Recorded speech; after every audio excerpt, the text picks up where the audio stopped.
Okay. Oh, thank you. Alrighty, this is going on page 135, and we're done. So we have talked about the law of sines, right? Now we're going to look at the law of cosines. All right. So one of the reasons that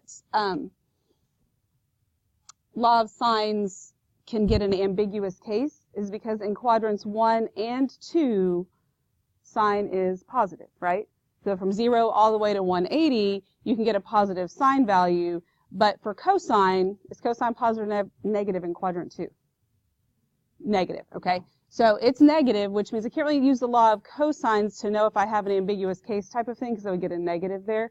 But since I get a negative cosine value, I'm not going to get a value that could act for two different angles. Does that make sense to you? Because when you got sine here, since sine looks like this, right? So you've got from 0 to pi, or 180, when we're looking at that, is that whatever this value is right here, it could be two different angles, right? But for cosine, it doesn't work that way, right? So there's not going to be any kind of ambiguous case. We can use law of cosines. Looks a little bit more complicated than the law of sines. It's really not that bad once you look at the pattern. You write it down a few times, you'll get the hang of it. No big deal. But one of the reasons that we're trying to identify which postulates or theorems we are using is so that we know just by the information we have which one we want to start with. Okay, so for law of sines, we use angle, angle, side, angle, right? So basically, if you're given two angles, you can go ahead and start with the law of sines. You're not going to have any ambiguous case because you got the two of the angles, so you know what the third one has to be, and that's going to make it easier because it's just a proportional relationship. But then we also, what was it for ambiguous case? It wasn't angle, side, or angle, side, angle. What is it? Side, angle. Katie knows. It's her favorite. Side, angle. It's the only thing she remembers from geometry. It's a bad word. Okay? Side, angle. There's no ass in geometry, but there is in pre-cal, right? There is in trig. But that's your ambiguous case. That's why I put a little star, because you could have more than one thing there. So then we had HL is one of those congruence postulates that we used, but doesn't have anything to do with what we're doing here. But so what are the two that use the A and the S that do work that we used in geometry that we haven't used yet? What are we missing from those? What are the other congruence postulates? SAS, okay, SAS, and what's the other one? SSS, good. And SSS. So if this is the information you're given, either all three sides or two sides and the included angle, and there is a difference between these two. It has to do with where the angle is, whether the angle is included in the sides or not. Okay, does that make sense? If you try and use the law of sines when you have this information, you're not going to have enough information to put it in there anyway. Okay, so it's not even going to matter. All right, so when you solve a triangle, the way we've solved them so far is just use law of sines for all of it and maybe the triangle sum theorem, just to add and subtract from 180. But when you solve a triangle and you're starting with the law of cosines, you may prefer, after you get some information, to go ahead and switch over to the law of sines because you might like it better. But you can solve the whole thing using law of cosines also. But just because it is a little bit easier sometimes, you can switch to the law of sines after finding,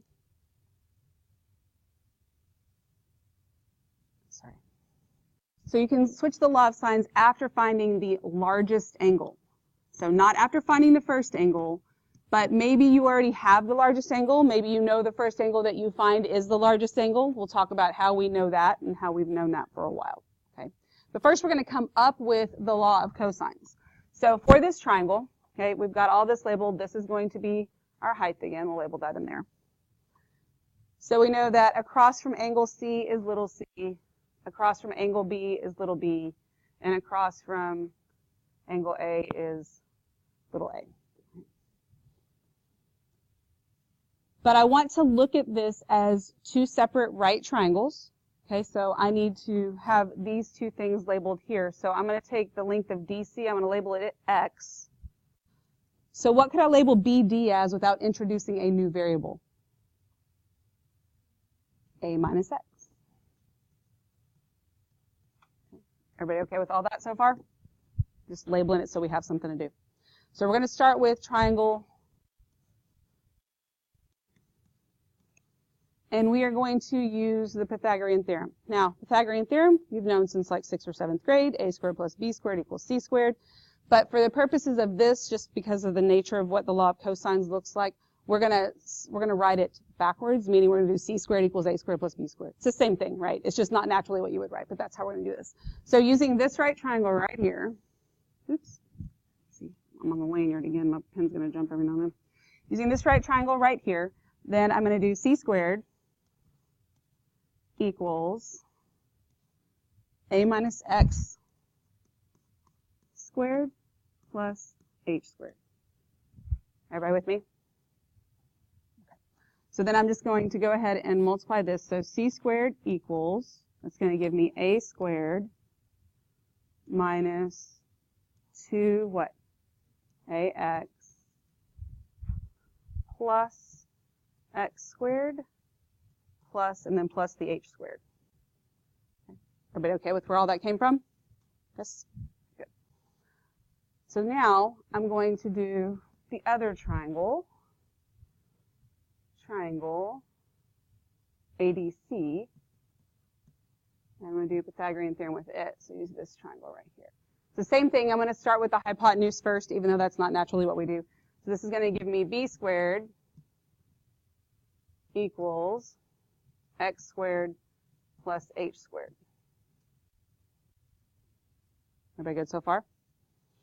Now, do you see how I could use this over there at all?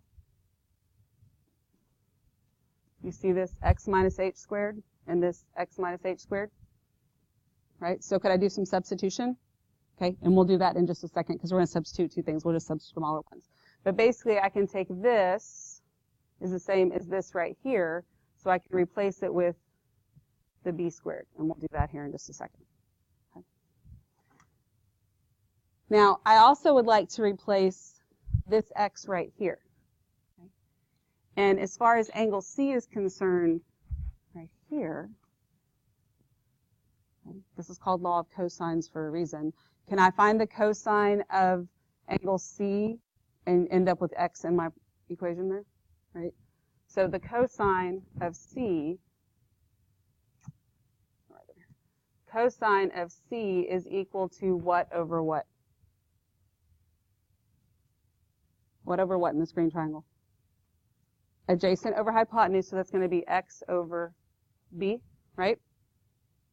Can I easily solve that for x? Yes?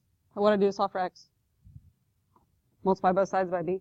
So x is equal to b times the cosine of c. Okay, so just like a lot of what we do, what I'm doing right here, you're not going to have to recreate. We're just coming up with the law of cosines. Okay, I want you to see where it comes from. It's not some magic thing that I just decided to write up here and told you it would work. Okay, it's working because all the trig really is based off of right triangles. We just don't have to do all this every single time. Okay, so we're going to come up with a little equation that you can use every time.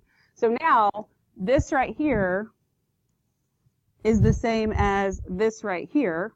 So I can take this and substitute it in right there. Does that make sense? It's just basically we've got some other things so we can substitute it in. So when I do substitute this in, I end up with c squared equals a squared minus 2 times a, but instead of x, what am I putting there instead of x? B cosine c plus, instead of x squared plus h squared, I'm putting b squared. Okay. We're going to rearrange that to make the actual law of cosines, but that's where all the pieces come from. Okay. Again, you're not going to have to recreate this. This is kind of the proof of it, just showing you where it comes from, so that, again, it doesn't just seem like it's some crazy random something that's going on. Okay. We all good with that? So I'm going to take this. All I'm going to do to rearrange things is I'm going to put the b squared right after the a squared. And so we're going to write this down here. We're actually going to have 6 different forms. You only really have to know one, but I want you to see how it's easy just to make it into what you need. So what we started with there. So this is c squared equals a squared. Remember, I'm going to move the b squared right after it, plus b squared minus 2ab times the cosine of c. Now, this angle is across from this side, right? And so usually with the right triangle, or always with the right triangles, the hypotenuse is the longest side. It's usually what we use C for. This happens to be B, but that's just, it doesn't really matter. So let's say that the angle across from C was 90. What's the cosine of 90? 0, right? So if this is 0, doesn't this whole term just get zeroed out? And look what you're left with. It's just the Pythagorean theorem. Okay? So it all kind of relates back to it. Now, let's say I'm not looking for angle C, or I don't care about side C. Well, or let's say I don't want to find side C, I want to find angle C. Well, you can substitute everything in and then solve for C. That's fine. But you can also understand what the formula looks like just from looking for the angle, so you don't have to do that every time. I'm going to show you the work, because there's really no reason to have it on there, because I don't want you to be confused about why it's like that, but just follow me and you'll find. A squared plus B squared minus 2AB times the cosine of C. Now, I can go ahead and like subtract all this stuff over here, and I can divide to get that by itself, but honestly, it's easier if I instead go ahead and move this over here. So basically, I'm going to add it to the left side so I make it positive. So I'm going to get 2AB times the cosine of C. And again, you won't have to do this every time. I'm just going to give you the second form, but this is where it's coming from. And then I'm going to move this over here. So this is going to give me the A squared plus B squared minus C squared. Then, to get cosine of C by itself, I would just divide both sides by 2AB. And then those would cancel out. So the cosine of C is equal to that right there. And the reason why I wanted, don't write that down. You're going to run out of room. You don't have to write that down just yet. So I said, just follow me, because there's not room for all this work. I want you to have everything else you can see, because you won't have to do this every time. I just want you to see why the signs stay the same. Do you see how this is the same as this? And if you think about, if I was going to solve it, I'd be subtracting both of these over. Like if you try and overthink it in your head how to solve it, you're going to get your signs all kinds of messed up. Okay, but this is why the signs work out kind of the same. It's because they're like switching places. Okay, I just want you to see the math because you don't have to do it every time. I mean, I don't care if you have it written down. I just didn't give you space for all that. And then you'll have so much stuff everywhere you're not going to understand what's important. But if I'm talking about C, if I'm looking for side C, this is the one I would want to use. If I'm looking for angle C, I can write it down. If I'm looking for angle C, then I would do the cosine of C. That's equal to A squared plus B squared minus C squared all over 2AB. Then before we look at the other four forms, which are basically just repeats of this, moving the letters around, I want you to look at what is happening here. If I'm looking for the side, if I'm looking for C, and it's the one on the left, little c isn't over on the right at all, is it? But the one you take the cosine of is the angle that goes with that. And then these two that are squared also get multiplied right here. When you're looking for the angle, you square and add the two sides that you're not using and subtract the one that matches the angle all over 2 times these two multiplied together. Okay, so if you look at the pattern, it's the same over and over and over again. So let's say I don't want c squared. I want b squared. Well, then that's going to be a squared plus what?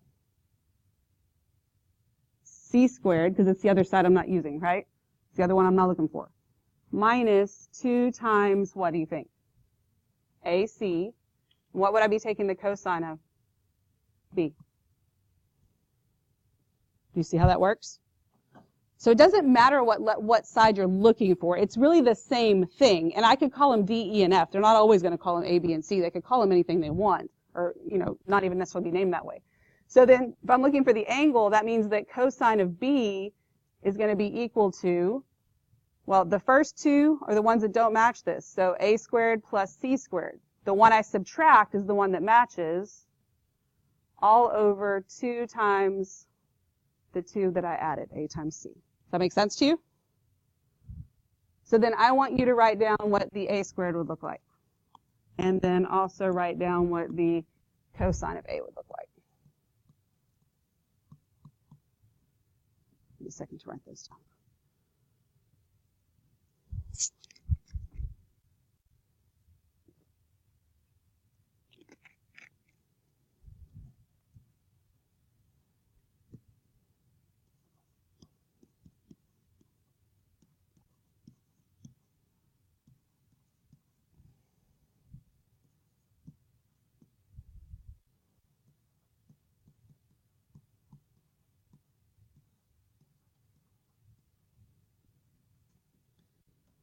So does that mean you have to go home and memorize 6 new formulas? No, it does not. Okay, one basic pattern is all you really need. Because if you can translate this pattern to that pattern, it's the same thing over and over again. You're just mixing the letters up. You just have to know which ones match, and you'll be good to go. Okay? Everybody okay with that?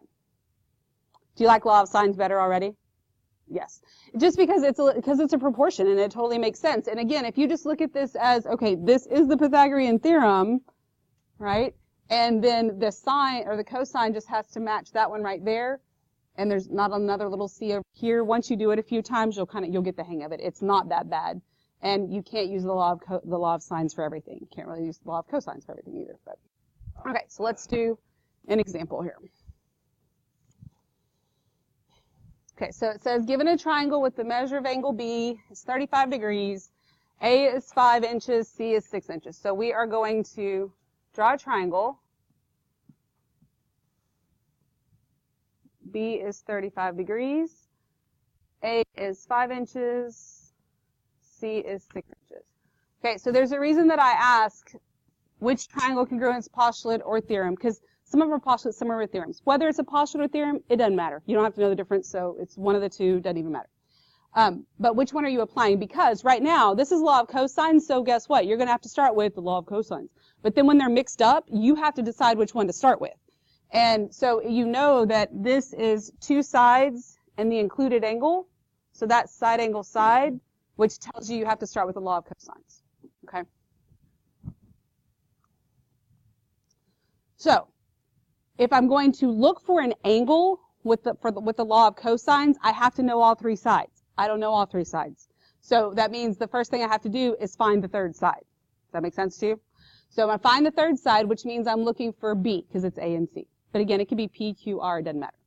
But this is B squared, what I'm looking for. So that's equal to the 2 sides I do know squared and added together. So 5 squared plus 6 squared minus 2 times these 2 multiplied together, 5 times 6, because I couldn't use B anyway because I don't know what it is, times the cosine of, oh, look at this, the only angle I know anyway, which is 35 degrees. So it's kind of hard to use the wrong things. If you know you're supposed to use the law of cosines and you haven't found anything else yet, there's only so many places that things could go. You with me on that? It's really not that bad. Okay, so here's the thing that I'm really okay with. First step, always, this is so important, and this is so important for AP. First step, 0 work, you substitute it in. That shows your process, okay? I know you can square 5 in your head and write down 25. I know you can square 36 in your, or square 6 in your head and put 36. I get that. But you know what? The calculator's about to do all this anyway. Have you ever done something easy in your head and either done it wrong or written down the wrong thing? Yes, we do that all the time, and it's usually with the easy stuff, not with the hard stuff, right? So all you're doing is substituting it in. You know what this shows me? You knew to use the law of cosines, you understood what it was, and you know how to use it. The rest are stupid arithmetic mistakes and things like that. So if you can avoid that with step 1, great, because you know what? You don't have to do anything else by hand. You can do everything else in the calculator, and you can even do it in 1 step. Because could I type all this in 1 step? Yeah. And then could I take the square root of the answer I get? Because that's what I'd have to do, right? So is it going to be a plus or minus situation? Just plus, because it's a side length, right? So yeah, I get 2 answers, but the minus doesn't make sense. Can you type it in all in 1 step and just even start with the big square root? Think about that. Doesn't B just equal this? Let's just write it down this one time.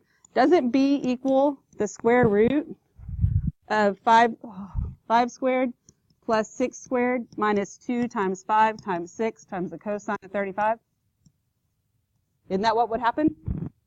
Okay, so this one time, maybe write it down just so you get that. You can write it down every time if you want, but as long as you at least have this written down, you can go straight to the calculator. You got to be careful with your parentheses and things. What do we want to make sure is going on in our calculator? Degree mode, yes. Okay, so it's in degree mode, so I'm going to start. Square root. It opens my parentheses, so I'm good. Then I'm going to do 5 squared plus 6 squared. Even though you know what 5 squared and 6 squared is, type it in as 5 squared and 6 squared so you don't do something weird. Okay, minus 2 times 5 times 6 times the cosine of 35. Close, close. I'm going to double check that I typed everything in right. That looks good to me. And hit enter. and do it all in one step. If you have not downloaded these calculators onto your tablet, do it. The instructions are in there, right, for you to use. So this is side B. I'm going to store it. So I'm going to store it in alpha B before I even do anything else. Then I'm good. Okay, so then I'm going to go over here and I'm going to write it down. And even though the calculator is using a capital B, this is lowercase b because it's a side length. And so that's going to give me 443? Yes, 443 inches. It is stored because if you type in this decimal to do the rest of your stuff, then you are not going to get the right answer to 3 decimal places. Okay. Now, can I go ahead and switch to the law of sines now? When am I allowed to do that? After I found the largest angle. So let's think about this.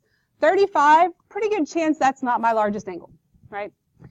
If it was obtuse, would I be guaranteed it's my largest angle? Yeah, even if it's 90 or greater, guaranteed, but it's 35. Well, maybe that's not even a possibility, right? But there is an angle. You could get numbers where it could be the largest angle, but you don't know for sure. It depends on the other angles, right? But if you look at the side lengths, okay, just by looking at the side lengths, how do you know which is the largest angle? It's across from the longest side, right? So this is the longest side, and just because it's C doesn't mean it's always the longest side, by the way. It is in a right triangle, but so that's my longest one. That's my longest side. So that means that angle C is the largest angle. So until I find angle C, I don't get to move on, because it's possible that it could be obtuse, and it's possible that it could be acute. If I do the law of sines right now, I'm only getting the acute version, which may not even work in my triangle. Okay? But once I get that, whether it's acute or obtuse, it doesn't even matter. But once I have it, then I could switch to the law of sines. So I've got to find angle C before I can do anything else. Now I have this stored, and that's good, because I'm going to have to do law of cosines again, this time to find an angle. Right? So to find an angle, I'm looking for angle C. I mean, I can find angle A first, but I might as well go ahead and find angle C. So I need the cosine of C. Right? Now that's equal to the two sides that aren't C squared and added together. So that's going to be 5 squared plus, and you can do one of two things here. I would not write this whole thing down. I would either put b squared or like 3 point ... squared so you can remember what to do. But so you know what to type in. I'm going to put b squared, but I'm going to circle it. That just reminds me that's literally what I'm doing in my calculator. Minus the side that matches this, and c is 6, so 6 squared. All over 2 times these two multiplied together, 5 times b. So in this case, I do have other stuff I could put in. Like the very first time you do a law of cosines, it's kind of hard to get the stuff in the wrong spot. But once you have this, then you do have to kind of think about which ones get subtracted and which ones go down here, but it's not so bad. Okay? We all good? Right, now, can I do all of, well, you can do all of this in one step. I wouldn't necessarily suggest you do, but can you do the whole right side in one step? Do you have to pay attention to parentheses? Yes. Because what happens in these, now, and I do know that, I mean, there are versions of the calculator that could give you the fraction type of thing, but not all of them. So you need parentheses here and here, and it may not be a bad idea. Like, it's okay if they're not written on your paper. Might not be a bad idea to write them so you don't forget to type them. Just saying. Okay, so now I'm going to go in my calculator, and I'm going to do open parentheses 5 squared plus alpha b squared, because that's already stored for me, minus 6 squared, close my parentheses. Oh, see, I messed up already. Minus, I forgot my 6 squared, close my parentheses, divided by 2 times 5 times b.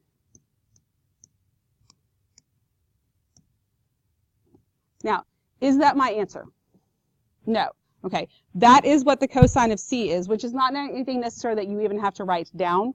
So I need to do what to get my answer? Inverse. So I'm going to do second cosine. I could have stored that if I wanted to, but I don't have to, because then I can do what to get that in there? Second answer, right, or the negative sign. So then that's what I get from my angle measure. So the measure of angle C is equal to 88.584 degrees. Okay. Everybody good? All right. So they have to give me 3 things to start, which means you have to have 3 parts to your answer. I only had 2 sides. I found the third side. I found the second angle, so I need the third angle. And that means I've got to say the measure of angle C, or again, you could do 88, and I would just like do ... But I have this, plus the angle they gave me, which is 35, plus the measure of angle, what would it be, A? Yeah. Measure of angle A has to equal what? 180. And you don't have to show much more work there because you have to use the calculator on this anyway. This angle should still just be in the calculator, right? So 88 plus 35. And then, because I'm lazy, you can do 180 minus the answer or whatever, but sometimes I just do this, and then I can do minus 180. And I know it's going to give me a negative number, but that's just like backwards subtraction, and it's the same number but with a negative sign. You kind of have to be careful with that sometimes, but that's one way to do it. So you get the measure of angle A is equal to 56.416 degrees. Okay? Everybody okay with that? And I could have, because this is my largest angle, I could have switched to the law of sines, but you know what? I didn't even need to, because I could have done subtraction. Like, could I have found this with the law of sines or even the law of cosines? Yes. But why the heck would you want to do that when you can use the triangle sum theorem, right? I mean, there's no reason to make things hard when they don't need to be. Any questions? All right. Let's try the next one. So we're going to start by drawing the picture. So here's my triangle. A, B, C. So little a is 6 inches, little b is 5 inches, little c is 7 inches. So which postulate or theorem would we be applying here? Side, side, side. So since I have all 3 sides, I have to use a law of cosines. So this is side, side, side. Now remember, I can switch to the law of sines after I have my largest angle. Can I start by just going ahead and, because I have to find all 3 angles, can I start by finding the largest angle? Which one's the largest angle? C. Is it always going to be C? No. Okay, it's just because it's across from the longest side, right? So angle C, this has to be the largest angle, not just because it's named C. I probably should have changed those on purpose. But if I find that first, then instead of doing law of cosines again, I could do law of sines. So I want to show you how that works. You get the same answer either way. It's just kind of preference at that point. All right, so I want to start by finding angle C. So that means I need to do the cosine of C. I got 3 sides. Which are the 2 that I square and add together? A and B. So that's going to be 6 squared plus 5 squared. The one you subtract is the one that matches the angle, so minus 7 squared. Numerator, everything squared, but one of them is subtracted. Denominator is 2 times the 2 positive ones multiplied together. Is that pretty easy multiplication to do right here? Yes, don't do it, okay? It's not even worth the risk of messing something up, okay? Just go from here. I would go to the calculator and make sure you pay attention to parentheses. So again, right here, you might want to go ahead and write them just to be safe, but I know how y'all are. Most of you won't do that. That's okay. Don't come crying to me when you make a mistake then. 6 squared plus 5 squared minus 7 squared. 2 times 6, 5. Now remember, the number that you get is not your answer. That's the cosine of the angle. This is a positive, or this is a point 2. It's a positive number. So what do you know before you even do the inverse has to be true about this angle? Is it acute or obtuse? Acute. How would I know if it's obtuse just by looking at this? It would be negative because we'd be in the second quadrant with cosine. Does that make sense? With sine, you can't tell because they're both positive, but that would be negative. Not that you have to make that determination here, but that's something you should be able to pay attention to. Cosine of that answer. So I get 78.463. That is angle C, so I'm going to store it before I forget. Store alpha C. And you know what? There's a chance you might store something and then realize, I didn't even need to store it. Did it really hurt anything? No, but it's better to be safe than have to go back and type something in. So I got 78.463. Is that what y'all got? good. Make sure you're typing it in and not just copying down what I'm doing. So now I've got options. I can use the law of cosines again to find the other angle, or I can switch to the law of sines because I have this and it's the largest angle. Y'all want to switch to the law of sines to see how that works? Okay, I mean, just because I think if we practice both, you can just see how it works, because otherwise we would be doing the same thing. So I'm going to look for, let's see, we'll do B next, why not?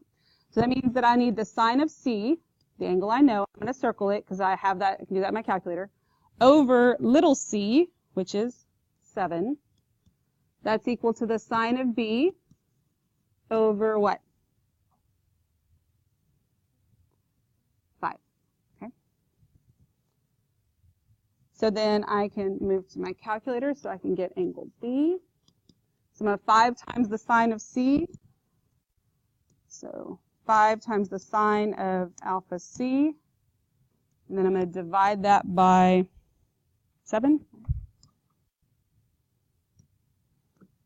Now, is that number that I get my answer? No, that is what? The sine of B. So now I'm going to do the sine inverse because I was doing the law of sines. And that gives me 44.415. I'm going to store that in alpha B. And so that gives me 44.415. So there's also times where you may think, okay, you're doing something and you're like, you clear off the screen, you're like, dang it, did I store that or not? Well, instead of just typing it back in, if you just do alpha B, you can go, oh yeah, that matches my B, and alpha C, yep, that matches the C I wrote down, then you're good. You can always double check yourself. Now, what's the easiest way to find the last angle I need? Triangle sum theorem, right? So you could say like 78 ... plus 44 ... plus the measure of angle A equals 180. So you can do it that way, or you could do the names, like whatever makes the most sense to you. But just remember, the reason I'm doing this is because you don't actually type that in. And when you have an answer, because this is what I see students do sometimes, I do this in the work, like my answer is never going to say this ... right? That's not what the purpose of that. So we get the measure of angle A, what do you get? Good, 57.122. Draw and label the picture, even if you're not going to go back and label the angles in there, even if they kind of always look the same, because eventually you're going to have to determine which one you're starting with, okay? And you want to be able to recognize that, okay? Any questions at all? We good? Remember, the stuff on the front was just to show you where it came from. I promise you, as you do these a little bit, you will get the hang of the pattern. Does the pattern make more sense after we did a few of them? Doesn't seem as intimidating. It's really not that bad, okay? Just remember, before you get, to be safe, you could do all law of cosines, that's fine. You could switch to law of sines only after you have the largest angle. Now, do you think it would be possible to, or what do you think would happen if your answer would be like no solution? What do you think might happen? Because that's going to happen one time. I'm just going to give you a heads up on that. When I did this, and I went to take the cosine inverse, on this case it was 0.2, right? Would it be possible to take the cosine inverse of a negative number? Yes, right? It's totally possible. However, can I take the cosine inverse of just anything? Think about that. No. I can't, right. So my cosine of the angle, so my cosine of A or whatever it is, cosine of theta, whatever it is, has to be less than 1, but also what?